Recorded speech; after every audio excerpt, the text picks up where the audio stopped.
Bem, em primeiro lugar, essa é uma das principais preocupações que nós temos, né? Eu estive visitando diversos municípios, Campo Bom, Uruguaiana, Novo Hamburgo, Rio Grande, Santa Maria e Caxias, né? Onde eu tive a oportunidade, inclusive, de fazer um estágio lá na Prefeitura de Caxias, e observei que a questão administrativa ela é fundamental para te desenvolver o município.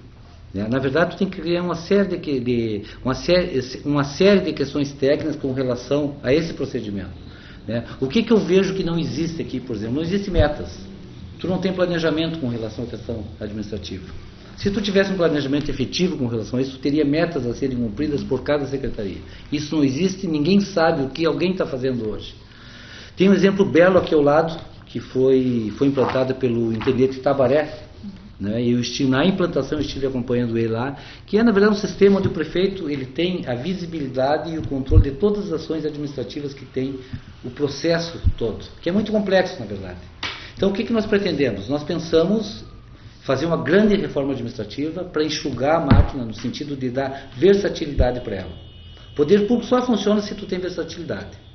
Agora, quem é formado em administração, e a Andréa sabe, tem uma frase que ela é histórica na administração. Tu só faz bem aquilo que tu conhece. E não só na administração, na vida da gente é assim. Tu só faz bem aquilo que tu conhece. Então, quando tu tem um gestor que não conhece, ele não tem a acepção de compreender que a máquina pública é algo que tu tem que ter um controle efetivo sobre a ação dos processos que tu implementa. Então, nós pretendemos fazer, sim, uma reforma administrativa para tornar essa máquina pública ágil, competente e, dessa forma, respondo à primeira questão lá, dizendo otimizar recursos com relação ao procedimento. Hoje é muito caro o custeio da máquina pública a nível municipal. Eu tenho dito isso frequentemente, não estou dizendo hoje por uma questão eleitoral, tenho dito isso há mais de 5, 6 anos. Por que é caro? Porque os procedimentos são muito lentos, não satisfazem o nosso contribuinte, que é quem busca esse atendimento, e há uma desorganização geral com relação a uma série de procedimentos. Eu cito um exemplo muito típico aqui de um cidadão que hoje vende uma casa, por exemplo. Ele tem que ir 3, 4 vezes na Secretaria da Fazenda, tem que buscar um documento lá, ir em outro lugar para pagar. Isso torna uma certa burocracia que atrapalha a vida do contribuinte. O que nós pretendemos ter? Um sistema de metas, em primeiro lugar, planejamento das ações efetivas de todas as secretarias e, volto a repetir, interligar esse processo todo, para que todo mundo tome conhecimento que a ação efetiva está se fazendo naquele momento. Quando tu tem um processo de desenvolvimento, tu tem que ter essa coordenação. Porque se tu não tiver coordenação, tu não consegue desenvolver ações que realmente tragam o desenvolvimento efetivo que se busca para o município como Livramento. Nós temos uma série de problemas que não são difíceis de serem resolvidos. Em primeiro lugar, tem que ter atitude. Em segundo lugar, tem que ter atitude. Em terceiro lugar, tem que ter atitude. Às vezes, atitudes, elas criam uma certa divergência com relação à suscetibilidade de alguns segmentos, que hoje dominam o processo todo. O que você criou hoje? E todo mundo sabe. Você criou grandes feudos onde algumas lideranças se apropriaram do espaço onde estão lotados administrando aquela área. Nós não vamos ter isso. E vou dizer mais para vocês, vou avançar um pouquinho mais. Político sou eu. Eu é que tenho que ser político. O prefeito tem que ser o ente político da administração pública.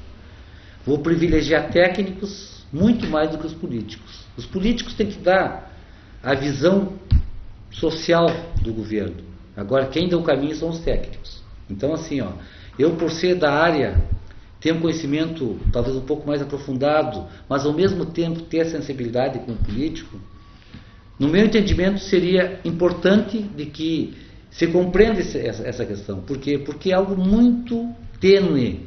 As pessoas aqui não têm o conhecimento com relação à importância que tem uma gestão pública que aplique princípios de técnica em cima das suas decisões. Nas nossas decisões aqui, eu diria que mais de 90% são decisões que apenas visam o interesse político de quem ocupa esse cargo eventualmente.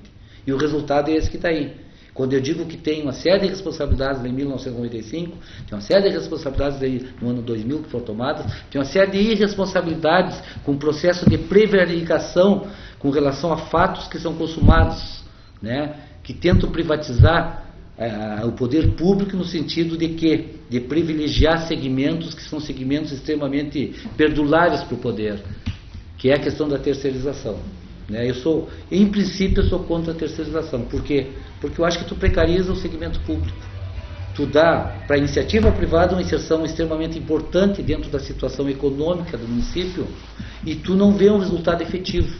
E eu acho que a iluminação pública, ela caracteriza bem isso que eu quero aqui formatar para vocês. Tu paga muito, paga 540 mil reais por ano e o serviço não funciona, mas tu continua pagando. Tu não toma uma atitude, e quando eu falo atitude, são atitudes que tem que ter o respaldo político da população. Né? Então nós vamos criar um sistema que é, na verdade, o orçamento participativo. Nós vamos implantar em Livramento, regionalizar. A gente sabe que tu vai ter muito pouco capacidade de investimento, mas a gente vai aplicar esse sistema para melhorar a qualidade da gestão pública.